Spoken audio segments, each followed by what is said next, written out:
काफी दिनों बाद मैं आपके सामने एक वीडियो लेकर आ रहा हूं और इस वीडियो में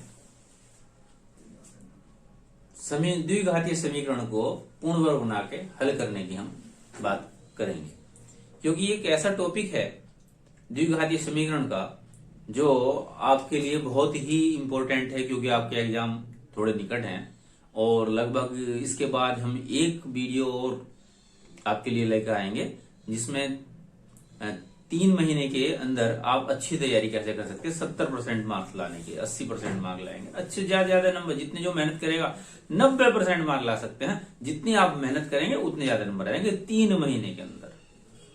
अब मेरा आपसे वादा है, इस तरह की हम पॉलिसी आपके सामने, इस तरह के सिलेबस आपके सामने लाएंगे। Short syllabus, maximum marks. ठीक है बच्चों, ठीक है। आइए आज हम आपको जो टॉपिक है पूर्ण वर्ग विधि बनाकर पूर्ण वर्ग विधि से समीकरण, द्विघातीय समीकरण को हल करना। तो इसमें सबसे पहले करते क्या है, मैंने कुछ पॉइंट लिखे हैं, इनसे भी ज्यादा कुछ करना होगा, किंतु मेन कुछ पॉइंट मैंने लिखे हैं जिसको आप देखिएगा। तो पूर्ण वर्ग बनाकर द्विघातीय समीकरण को हल करने में सबसे पहला पॉइंट मानक रूप में लिखना। जो हमें द्विघातीय समीकरण दिया गया है उसको मानक रूप में लिख लेते हैं। आइएगा देखिएगा, द्विघातीय समीकरण ऐसे भी हो सकता है कि 5 + 5x + 5x²। तो ये द्विघातीय समीकरण है पर मानक रूप में नहीं है। और ऐसे भी है, इसको अब इसको ऐसे भी लिख सकते हैं कि 5x² + 5x + 5 = 0। और ये द्विघातीय समीकरण हो गया और मानक रूप में भी हुआ। दूसरा ऐसे भी आ सकता है कि x² - 5 - -5x, या 5x यहां लिख लेते हैं, या x एक तरफ करते हैं, 5 वाले एक तरफ कर लेते हैं। कुछ भी रूप हो सकता है। 5x बराबर यहां पर लिख लिया आपने -5। अब ये मानक रूप नहीं हुआ, स्टैंडर्ड फॉर्म नहीं हुई, क्योंकि जो हमारा मानक समीकरण है, द्विघातीय मानक समीकरण है, वह क्या है, जरा मार्कर रेड ब्लू वाला लेते हैं, देखिएगा। वह ये है कि ax² + bx + c = 0 इसके रूप में लाना है, क्योंकि मानक रूप ऐसा होगा। तो हमने इसको कैसे लिख लेना है, इसको इस वाले समीकरण को ऐसे लिखना है, x² + 5x + 5 = 0। तो इस सबसे पहले हमने करना क्या है, हमने सबसे पहले समीकरण, द्विघातीय समीकरण को मानक रूप में लिखना। सेकंड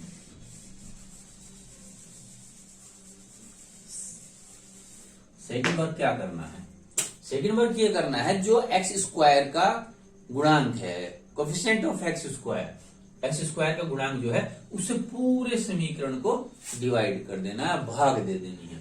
देखिएगा, हमारे पास है 5x² + 10x + 20 = 0।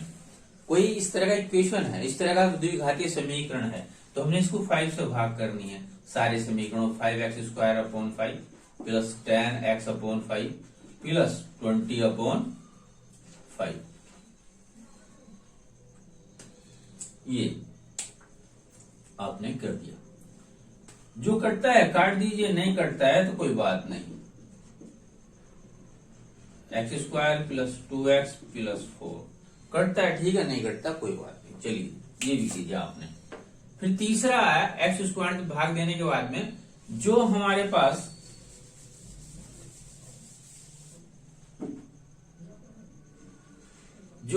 c है, जो हमारे पास c है, उसको हम स्थानांतरित कर देते हैं।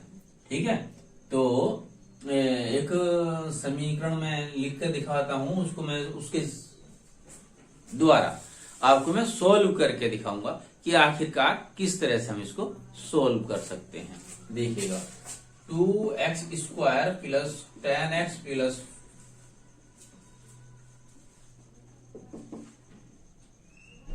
10 = 0। अब हम इसको कैसे सोल्व करें भाई, हमने कहा आपसे कि x² के जो गुणांक है उससे हम सबको भाग देंगे। दे दिया हमने, सबको भाग दिया। यानी कि 2x² प्लस 10x/2 प्लस 10/2 बराबर 0। तो इससे यो कट गया, इससे 5 आ गया, इससे 5 आ गया, तो क्या आ गया आपके पास x² प्लस 5x प्लस 5 बराबर 0। इसके बाद हमने कहा कि c को दाई और स्थानांतरित करना है। c क्या है हमारे पास, यहाँ c सिंगल है, c 5 है, तो c को हमने करा स्थानांतरित और ले गए शून्य से अपने बाईं ओर शून्य के इधर। तो यहाँ हुआ x² plus 5x is equal to 0, यहाँ पर 0 बराबर -5। अब होता है पूर्णवर्ग बनाने की मेन क्रिया। पूर्णवर्ग बनाने की मेन क्रिया स्टार्ट होती है। यहां तक तो बिल्कुल सिंपल था। अब थोड़ा सा आपने ध्यान देना है। जो b का गुणांक है, जो x का गुणांक है, अभी तक x² का गुणांक देख रहे थे, और जो x का गुणांक है वो क्या है आपके पास 5। x का गुणांक का आधे का स्क्वायर करके हम दोनों ओर जोड़ देते हैं। यहां मैंने लिखा नहीं, इसे मैं लिख देता हूं।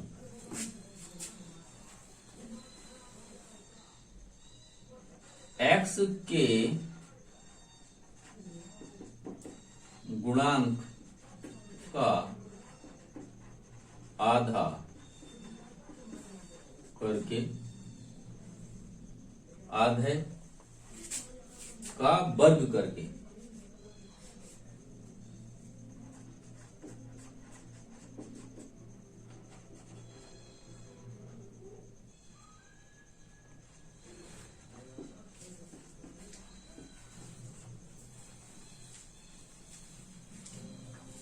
समीकरण में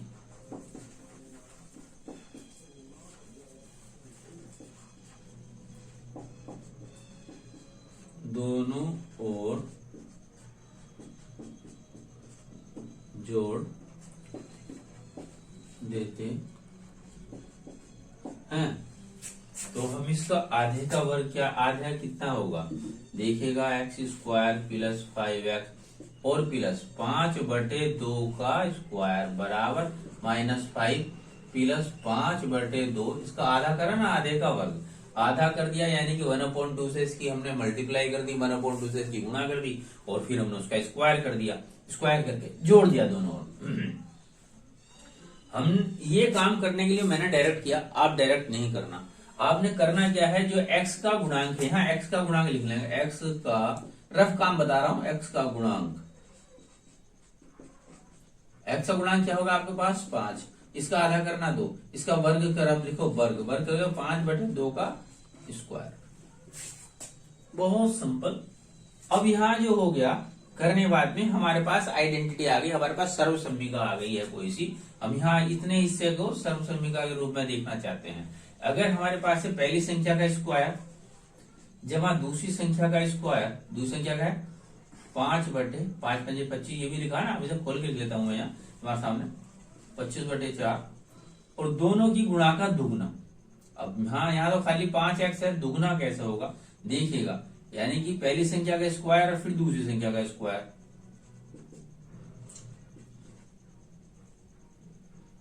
यहाँ इसका भी स्क्वायर हो रहा है, और दुगुना क्या होगा 2 गुणा पहली संख्या x और दूसरी संख्या क्या हमारे 5/2, 2 से 2 कट गया, तो x² प्लस 5/2 का होल स्क्वायर और प्लस आपके पास ये देखिए 2 से 2 कट गया 5x बचा। ये वाली संख्या तो बच रही है आपके पास, ये संख्या बची, तो मैंने आपको करके दिखा दिया। मैं इसको साफ भी कर रहा हूं, कोई बेनिफिट नहीं से लिखने का। यहां हमने आइडेंटिटी लिख दी कि x प्लस 5/2 का होल स्क्वायर, यानी कि पूरे का पूर्ण वर्ग। इसको अब इसी तो कह रहे हैं हम परफेक्ट स्क्वायर बना के सोल्व करना, और यही हमने पूर्ण वर्ग बनाया है, पूर्ण वर्ग बना दिया। और इधर को हमने सोल्व करना है। देखिएगा -5 प्लस 5 5 5 25 और 4 4 2 2 4। अब हमने क्या करना है, यहाँ पे ऐसे लिखा है x प्लस 5/2 का होल स्क्वायर, और यहाँ क्या आया एलसीएम आ गया 4, 5 4 20, और यहाँ आ गया 25। तो यहां देखिएगा x प्लस 5/2 का होल स्क्वायर बराबर यहाँ 5/4, क्योंकि 25 में से माइनस के 20 विपरीत निशान है, माइनस हो जाएगा, इसलिए प्लस 25 में से 20 माइनस हो जाएगा, 20 बचेगा कितना, खाली 5। अब मैंने देखिए दोनों ओर का स्क्वायर वर्गमूल लेने पर दोनों ओर बराबर के इस ओर भी और बराबर के इस ओर भी, दोनों ओर वर्गमूल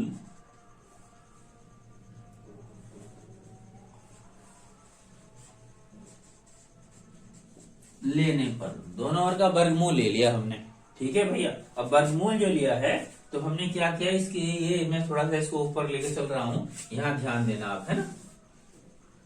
हमने x प्लस 5/2 का होल स्क्वायर का अंडर रूट, और यहाँ पर क्या आएगा हमारे पास, खाली ओनली का 5/4 है इसका वर्गमूल।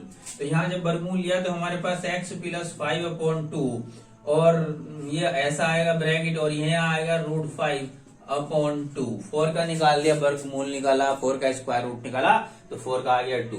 अब देखिएगा कितना अच्छा, x प्लस 5/2 बराबर √5 प्लस माइनस 2।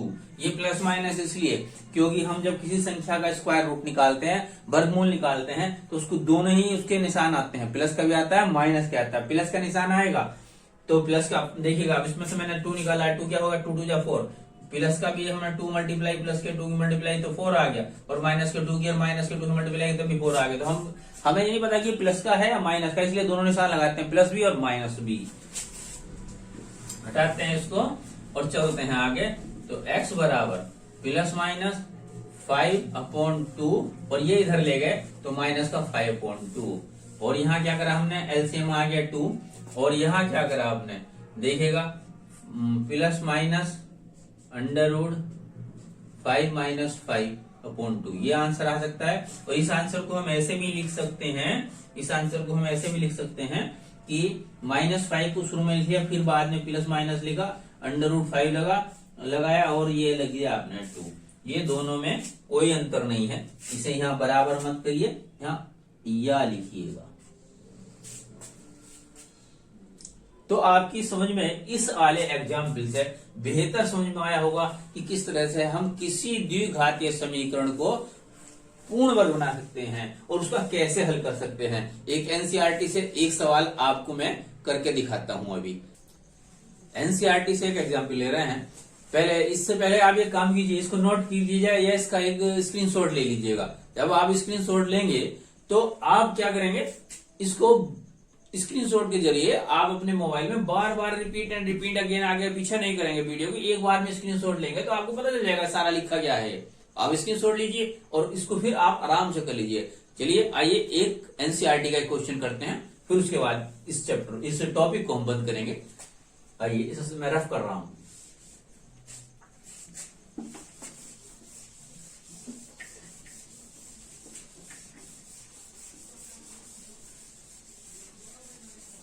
एक एनसीईआरटी का क्वेश्चन है आपका 2x² माइनस 7x = 0।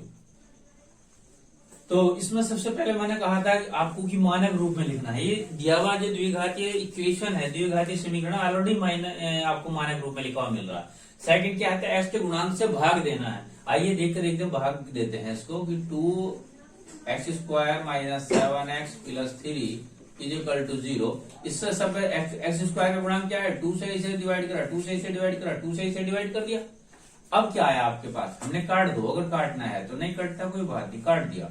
लीजिएगा x² माइनस 7/2x प्लस 3/2। आपके पास प्लेन फिगर ये आई समीकरण की। अब आप क्या करा, मैंने कहा था कि c को, जो c की वैल्यू है, उसको हमने क्या करना है, अपने राइट हैंड की ओर ट्रांसफर कर देना है। देखिएगा transposing c x square minus 7/2x is equal -3/2। बहुत सारे अभी तो अभी दिमाग में यही बात आ रही है कि माइनस कहां से आ रहा है, वही से ले गए ना बराबर निशान से इधर, तो माइनस हो गया ये। चलिए अब क्या करा हमने, हम दूसरी एक बात बता रहे थे, जो x का गुणांक है, x का गुणांक कितना है -7/2, इसका आधा करेंगे, 7/2 का आधा कितना हो गया 1/2 बराबर कितना आ गया बाबू 7/4, इसका होल स्क्वायर, पूरे का ही स्क्वायर कर दिया। तो हमने इस वाले नंबर को दोनों ओर जोड़ देना है। देखिएगा एक्स स्क्वायर और -7/2x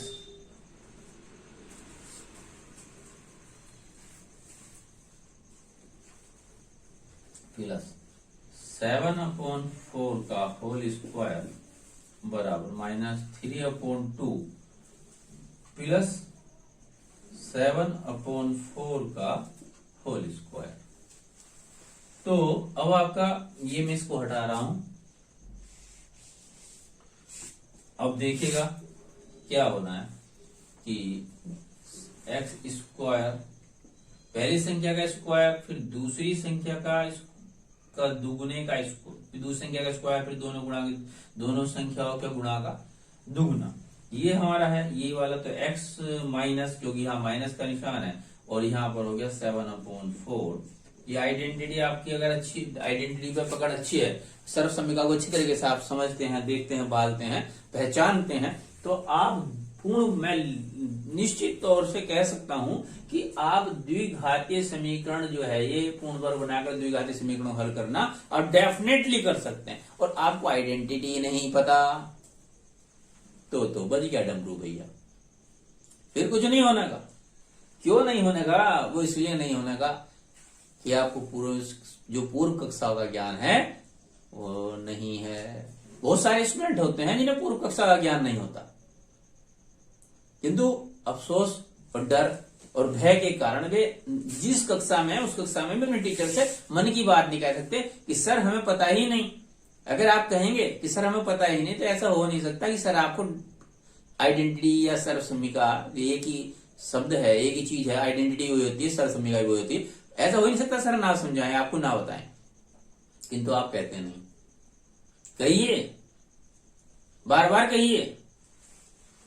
आप जब कहेंगे तो कोई सर ऐसे नहीं जो आपको ना बताएं। मैं तो खासतौर से आपको, आप मेरे कमेंट्स बॉक्स में लिखिए सर हमें आइडेंटिटी करके दिखाइए, प्रूव करके दिखाइए, I promise to you definitely, पक्का, इतने इजी वे में आपको आएगी। क्योंकि ये आउट ऑफ सिलेबस है, इसलिए आइडेंटिटी में इस टाइम बोर्ड पे आपको वीडियो में नहीं दिखा सकता, नहीं तो मैं अभी दिखाता आपको किस तरह से। बहुत आसान है, बहुत बढ़िया तरीके से आप याद कीजिए, समझिए। 3-4 आइडेंटिटी बहुत मस्त है, करना चाहिए आपको। चाहिए, आइए देखते हैं आगे।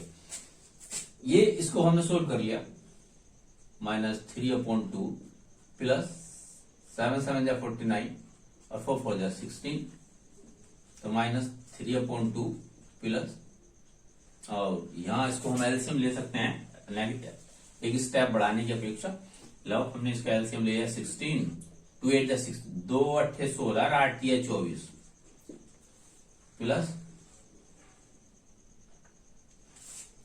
49, कितना हो गया 5 2 16, x 7/4 इसकी पावर 2, x - 7/4 इसकी पावर 2, दोनों का स्क्वायर, दोनों और का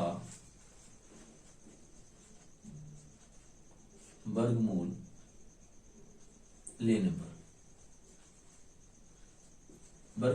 पर, करने पर इनका वर्ग इसका लिया तो इसमें से अंडर रूट कर दिया, x - 7/4 का होल स्क्वायर बराबर √25/16।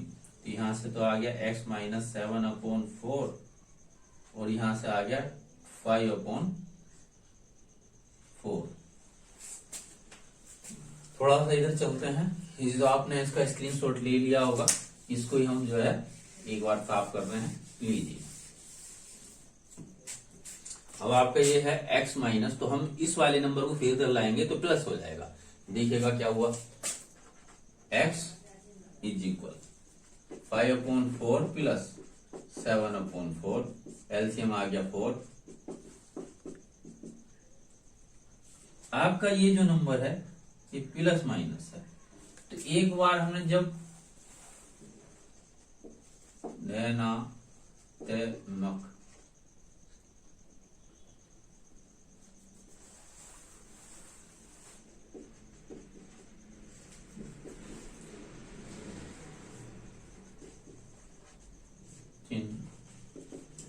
लेने पर इसका धनात्मक चिन्ह लिया ना, तो 7 और 5 12/4, 4 दिया 12, x बराबर 3।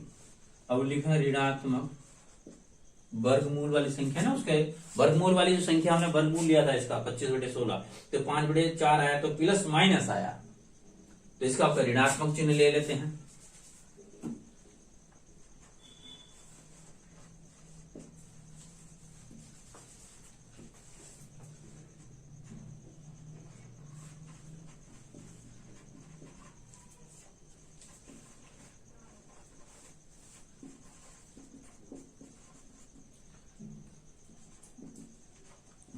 -5/4 प्लस 7/4, तो यहाँ एलसीएम 4 आ गया, और यहाँ 5 7 में से 5 गए 2 बचे, तो हो गया 2 1 2 2 2 4, और x इज इक्वल टू 1/4।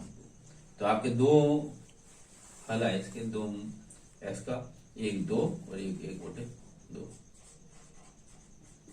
ठीक है, ये आप अच्छी तरह से देख लीजिए, समझ लीजिए। आप समझेंगे देखेंगे तभी चलेगा काम। ठीक है सर, नमस्कार।